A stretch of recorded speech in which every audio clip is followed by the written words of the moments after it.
Olá, meu nome é João Mário e eu apresento aqui para vocês hoje o meu artigo denominado O Controle Ético do Uso da Inteligência Artificial na Atividade Jurisdicional Brasileira.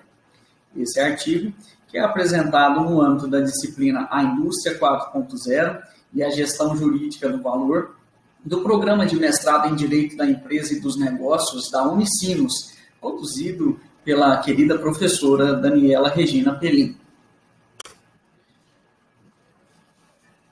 Iniciando a nossa apresentação, eu destaco que o objeto da nossa pesquisa está relacionado à inteligência artificial, este que é um dos pivôs da quarta revolução industrial e o uso dessa tecnologia na atividade jurisdicional brasileira.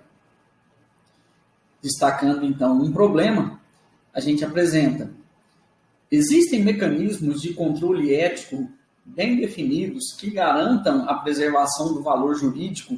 quando da utilização da inteligência artificial no Poder Judiciário brasileiro?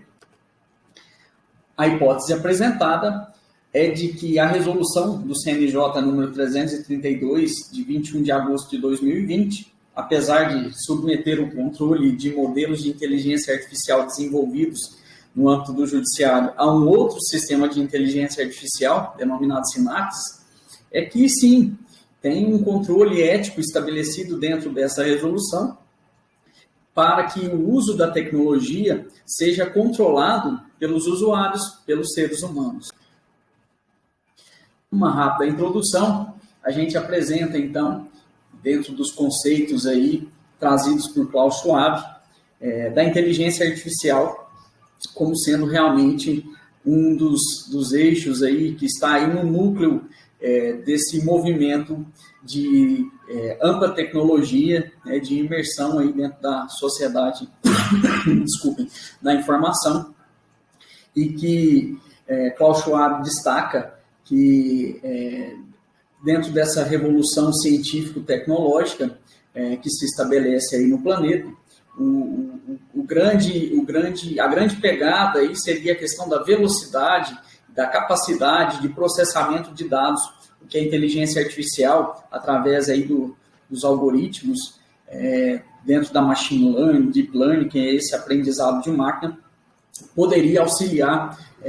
sobremodo a atividade humana em atividades, obviamente, que sejam, pelo menos no estado em que se encontra hoje, atividades mais simples, que poderiam ser substituídas pela máquina. Nós já temos diversos exemplos hoje no mercado, desde aplicativos utilizados hoje em aparelhos celulares, como é o caso da Siri no âmbito da Apple, como é o caso da Alexa, da Amazon, enfim. Nós temos hoje a inteligência artificial já no nosso entorno envolvida aí, em várias atividades e aplicações do nosso dia a dia. Trazida já ao direito, a inteligência artificial, nós também podemos observar uma grande aplicação já no mercado jurídico, em que vários serviços de advogados já são substituídos pela inteligência artificial. Disso nós já sabemos, o famoso caso do robô Watson, dentre vários outros exemplos que já funcionam no mundo afora. Para se ter uma ideia, nós trazemos aqui, que pode ser acessado inclusive apontando aí a sua câmera de celular ou do seu dispositivo móvel para esse QR Code, onde a gente demonstra um painel de projetos relacionados à inteligência artificial no âmbito do judiciário brasileiro, onde a gente consegue visualizar 41 projetos já de inteligência artificial no âmbito do judiciário brasileiro, sendo que já em 32 tribunais nós temos aí pelo menos um projeto de inteligência artificial sendo desenvolvido. A gente vai destacar também a Carta Ética Europeia sobre o uso da inteligência artificial no âmbito do judiciário e seu ambiente. E, por fim, para a gente poder analisar realmente esses controles existentes, principalmente o controle ético no uso da inteligência artificial, a gente traz uma abordagem também da resolução CNJ número 332 de 2020. A metodologia adotada foi a pesquisa bibliográfica, o estudo de casos e o método de análise de conteúdo. Pois bem, a inteligência artificial e seus impactos no direito. Aqui, para a gente poder trazer uma conceituação jurídica da aplicação, inclusive, nós trazemos aqui uma citação do nosso querido professor Wilson Engelmann, juntamente com Froeblich, de que a inteligência artificial surge como um elemento nuclear da quarta revolução industrial, principalmente por conta do desenvolvimento, né, dessas inúmeras aplicações no nosso dia a dia e essa íntima relação entre a máquina e o ser humano, que a gente sabe que é muito comum as pessoas usarem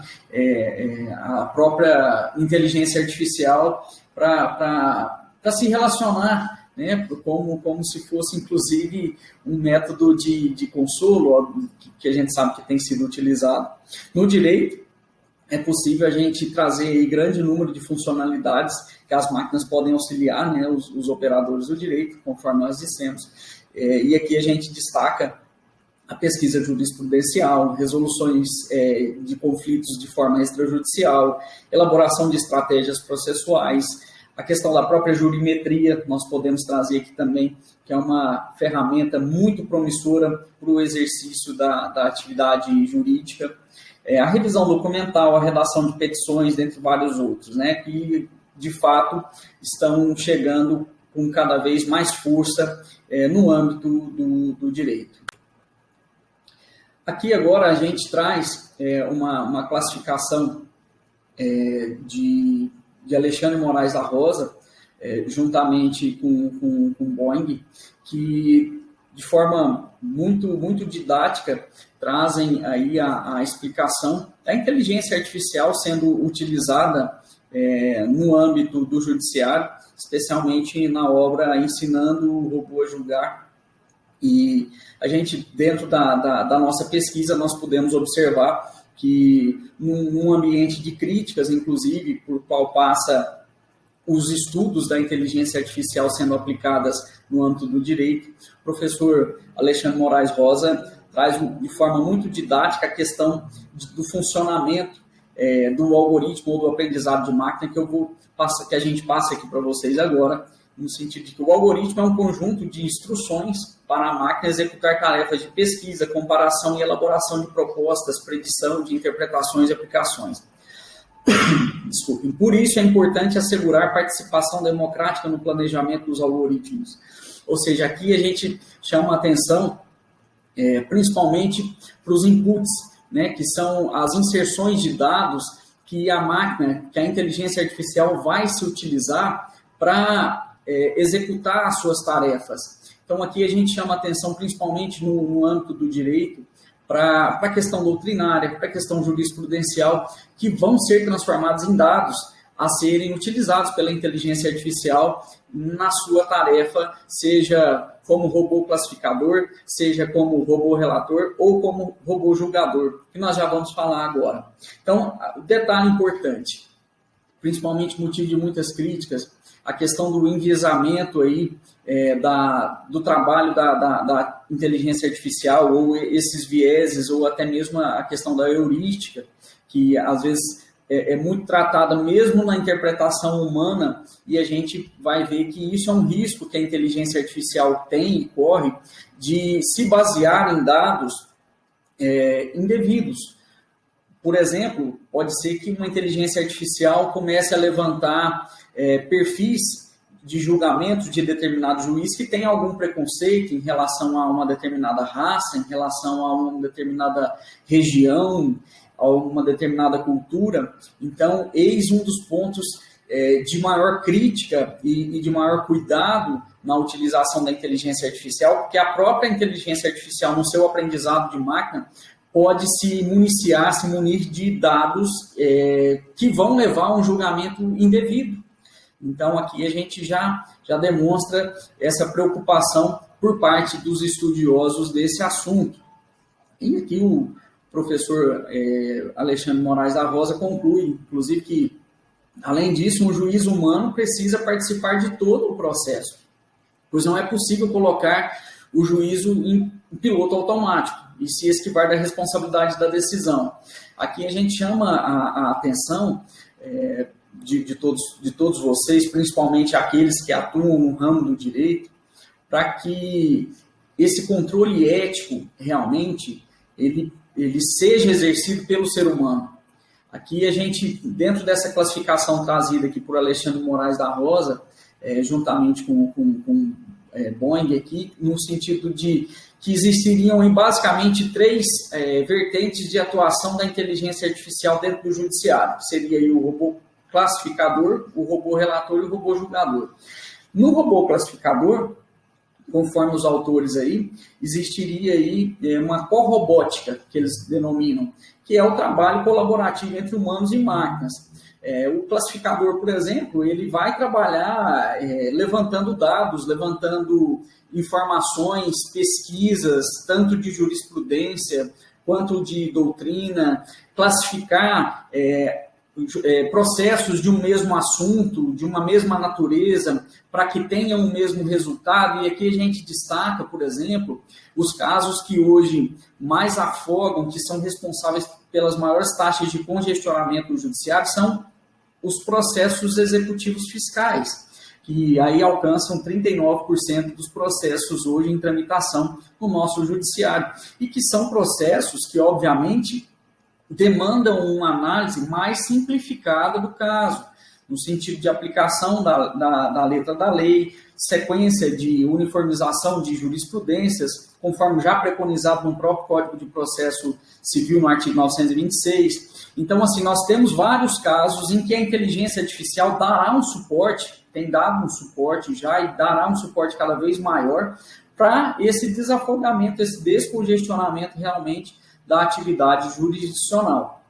Então, essa classificação exercida pela inteligência artificial, que é um trabalho que naturalmente já seria feito por estagiários, por outros servidores eventuais do processo do Poder Judiciário, dos tribunais de justiça, vão ser substituídos pela inteligência artificial com a rapidez, né, e com eficiência muito maior. Nós temos aí o caso também do robô relator, que na verdade vai auxiliar no relato da causa, dentro da análise do relatório, né, da causa, para por ela colocar lá ponto de julgamento. Então, esses 2 níveis de atuação, tanto robô relator como robô classificador, estariam aí sendo desenvolvidos de forma colaborativa entre seres humanos e inteligência artificial. Aí eles trazem uma terceira característica, que seria o robô julgador, né, que já seria a inteligência artificial proferindo uma sentença, dando um julgamento, o exercício do Estado juiz aí sendo feito aí por uma inteligência artificial, e é onde se aponta a extrema necessidade, né, de se colocar a obrigatoriedade da revisão por um juiz, né, por um ser humano, justamente no sentido de se respeitar aí todas as situações, os princípios a serem observados dentro de todas as questões que permeiam um Estado democrático de direito, obviamente. Nós trazemos aqui, sem querer aprofundar muito nessa questão do funcionamento da inteligência artificial, propriamente dita, de como funcionaria essa questão do machine learning, da deep learning, do funcionamento dos algoritmos. Então, a gente prefere trabalhar mais a questão do controle, que é o objeto principal da nossa pesquisa, do que propriamente as questões técnicas da inteligência artificial. Não obstante, a gente traz aqui a Carta Ética Europeia, que vem trazendo aí, que vai ser utilizado, inclusive nós vamos ver logo na frente, como base, como fundamento para que o CNJ editasse a Resolução 332. Essa Carta Ética Europeia sobre a utilização da inteligência artificial nos sistemas judiciais e em seus ambientes, ela é um documento, né, emitido pelo Conselho Europeu e pela Comissão Europeia pela Eficiência da Justiça. Basicamente, essa carta ética, ela traz aí 5 princípios que a gente elencou aqui. O princípio, em primeiro lugar, o princípio do respeito pelos direitos fundamentais, né? O princípio da não discriminação, o princípio da qualidade e segurança, o princípio da transparência, imparcialidade e justiça, e o princípio sob controle do usuário, que é justamente o nosso objeto geral de pesquisa, no sentido de demonstrar que será necessário, extremamente necessário, esse controle por parte do ser humano nessa atividade da inteligência artificial. A Carta Ética também, esse documento, traz como anexos, dentre os seus anexos, um estudo aprofundado sobre o uso da inteligência artificial em sistemas judiciais, incluindo aplicações, exemplos de aplicações, garantindo o processamento de decisões e dados judiciais. É um estudo muito profundo,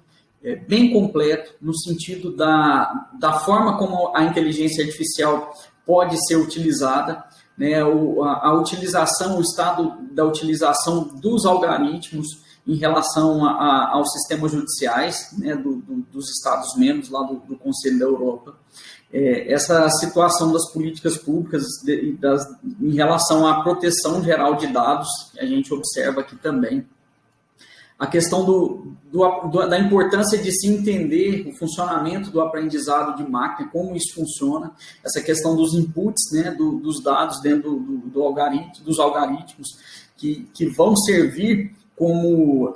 matéria-prima para que a inteligência artificial ela faça as suas predições, né, que a gente observa que o que a inteligência artificial ela executa são predições em determinados casos, baseado, claro, nos dados, nos algoritmos que a compõem. Essa questão de como esses dados serão inseridos ou devem ser inseridos e controlados por seres humanos, obviamente. A questão dessas questões, especialmente dos vieses, né? Isso aí é muito importante existir esse controle para que a inteligência artificial não se torne autônoma dentro dessa atividade judicante e, principalmente, não se torne autônoma baseada em inputs, né, ou aprendizado de máquinas indevidos, com dados indevidos. Então, é importante estar sempre um trabalho contínuo no sentido de ter transparência com essas formações aí, desses dados que são utilizados dentro do trabalho da inteligência artificial. Enfim, são vários os pontos que tecnicamente poderiam ser apontados. O objetivo da pesquisa não é aprofundar nesse aspecto, né, conforme nós já dissemos, e para isso e por isso nós já passamos direto aqui para a análise da resolução número 332, de 21 de agosto de 2020, do CNJ. Essa resolução que dispõe sobre a ética, a transparência e a governança na produção e no uso da inteligência artificial no Poder Judiciário e além de outras providências, outras disposições. Detalhe que nós vamos observar já dentro dos considerandos, né, dentro da exposição ali das justificativas dos motivos da resolução, que é baseado, essa resolução está baseada na Carta Europeia de Ética sobre o uso da inteligência artificial em sistemas judiciais e seus ambientes. Os pontos de destaque, né, que eu trouxe, para não ter que falarmos aqui de todas as disposições da resolução, que são muito importantes, mas os pontos de destaque que eu trouxe estão aqui relacionados, que a gente pode elencar como, em primeiro lugar, que o desenvolvimento dos projetos eles têm que estar compatíveis com os direitos fundamentais. Isso aí é condição sine qua non para que o sistema, o modelo, o protótipo de sistema com inteligência artificial seja desenvolvido. Critérios éticos de transparência, previsibilidade, possibilidade de auditoria, tá aí novamente controle, e garantia da imparcialidade e justiça substancial. As decisões judiciais apoiadas pela inteligência artificial devem preservar a igualdade, a não discriminação, a pluralidade, a solidariedade e o julgamento justo com a viabilização de meios destinados a eliminar ou minimizar a opressão, a marginalização do ser humano e os erros de julgamento decorrentes de preconceitos, tá? Que é a questão dos vieses, né? Que a gente tem que ter esse controle, o ser humano tem que estar controlando para que a inteligência artificial não utilize dados. Inclusive, a gente sabe que é comum, é normal, às vezes, as mudanças de entendimentos jurisprudenciais, obviamente, e isso é feito por seres humanos. Os seres humanos, na atividade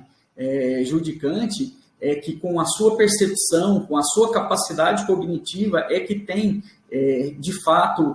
a possibilidade de fazer isso. A inteligência artificial, não necessariamente, pelo menos no atual patamar em que ela se encontra. Então, eis a necessidade desse controle, dessa transparência. Outro detalhe, o uso da inteligência artificial deve respeitar a privacidade dos usuários. Está aqui essa questão também sendo bem tratada no que diz respeito à Lei Geral de Proteção de Dados, né? O respeito à proteção dos dados dos indivíduos,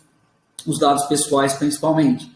Os dados utilizados no processo de aprendizado de máquina deverão ser provenientes de fontes seguras. Olha aqui a questão dos inputs, né, que a gente estava falando agora há pouco, que tem que ter fontes seguras, tanto jurisprudência quanto doutrina a ser utilizada, os julgamentos utilizados em casos semelhantes. Isso tudo tem que ter controle, tem que ter um controle humano para que a inteligência artificial, dentro da sua capacidade de aprendizado, não se utilize de dados inadequados, né? Então, inclusive, com a possibilidade aí de rastreamento, de serem rastreados os dados e auditados. E, por fim, né, isso aí é trazido de forma bem clara dentro da resolução, o controle pelos usuários, que são os seres humanos envolvidos, tanto os usuários internos, que trabalham dentro do tribunal, quanto os usuários externos, que os membros da advocacia, Ministério Público, Defensoria Pública, enfim, que são usuários desses sistemas, que têm a capacidade e a possibilidade de estarem auditando e fiscalizando, controlando continuamente o trabalho da inteligência artificial. E assim, dessa forma, a gente chega à conclusão de que, de fato, a inteligência artificial, pelo menos no estágio em que se encontra na atualidade, longe da chamada singularidade ainda pelos técnicos, né, do ramo, enquanto a inteligência artificial ainda não alcança essa capacidade cognitiva dos seres humanos, ela deverá sempre atuar de forma conectada e dependente, subordinada ao controle humano, principalmente nas atividades inerentes ao Poder Judiciário. A gente observa que existem projetos de lei em tramitação no Congresso Nacional que estabelecem regras, princípios a serem observados, adotados, dentro do desenvolvimento da inteligência artificial, tanto na iniciativa privada quanto na iniciativa pública a nível nacional. Aqui o que nós trouxemos são normas trazidas no âmbito do Judiciário pelo CNJ, haja vista que o Judiciário está bem avançado no desenvolvimento da inteligência artificial. Isso aí recomendo a todos que acessem o painel de projetos de inteligência artificial no âmbito do Poder Judiciário, que é disponibilizado pelo CNJ, e que lá na tela de introdução nós colocamos o QR Code para acesso, porque realmente é algo inevitável. O judiciário vai se utilizar cada vez mais da inteligência artificial, das atividades mais corriqueiras e cada vez se aprofundando mais nas atividades mais complexas. Então, é importante que em todas essas atividades seja possível o controle por seres humanos, para que não percamos a nossa essência, os nossos princípios mais básicos, os nossos direitos fundamentais, especialmente no âmbito do Poder Judiciário. Dessa forma, eu encerro aqui minha apresentação, deixando o convite a todos que puderam assistir essa rápida apresentação, essa superficial abordagem do assunto, que se preparem, porque nós estamos, sim, vivenciando já a quarta revolução industrial, estamos aí na indústria 4.0, e aos operadores do direito, a todos aqueles que trabalham, que atuam com o direito, devem se familiarizar com esses institutos, com esses signos, principalmente da inteligência artificial, porque vai estar cada vez mais forte no nosso cotidiano, no nosso dia a dia. Meu muito obrigado a todos. Fica aqui as referências bibliográficas do nosso trabalho. Um grande abraço.